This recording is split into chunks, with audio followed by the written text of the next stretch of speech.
ஆஷுரா நோன்பின் முக்கியத்துவம். முஹர்ரம் மாதத்தின் 9ஆம் 10ஆம் நாட்களில் நோக்கப்படும் நோன்புதான் ஆஷுரா நோன்பு. ஆஷுரா என்பதன் விளக்கம் தான் என்ன? அஷ்ரா என்பது அரபியில் 10 என்ற எண்ணை குறிக்கும். இந்நோன்பானது சுன்னத்தான நோன்புகளில் ஒன்றாகும். முஹர்ரம் 10ஆம் நாள் முஸ்லிம்களுக்கு மிக முக்கியமான நாள் ஒன்று. ஏனெனில் இந்நாளில் தான் அல்லாஹ் மூசா அலைஹிஸ்ஸலாம் அவர்களையும் அவருடைய கூட்டத்தாரையும் கொடுங்கோலன் ஃபிர்அவுனிடமிருந்து காப்பாற்றினான். இதனால் யூதர்கள் அந்நாளில் நோன்பு வைத்தார்கள். இதனை கண்ட நபி அவர்கள், உங்களை விட நாங்களே மூசாவுக்கு அதிக உரிமையுள்ளோம் என்று கூறி அந்நாளில் நோன்பிருந்தார்கள் என சஹீஹ் புகாரியில் காணக்கூடியதாக இருக்கிறது.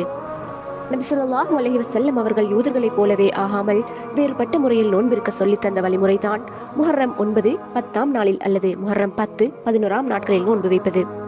ஆஷுரா ஒரு சிறப்பு நாள். இது பாவ மன்னிப்புக்கு வாய்ப்பு தரும் நாள். அல்லாஹ்வின் திருப்திக்காக நோன்பிருந்து நற்காரியங்களில் ஈடுபடுவோம். அல்லாஹும்ம இஜ்அல்னா மினஸ் ஸாயிமீன யௌம ஆஷுரா. யா அல்லாஹ், ஆஷுரா நாளில் நோன்பிருக்கக்கூடியவர்களில் நம்மையும் சேர்த்துக்கொள்.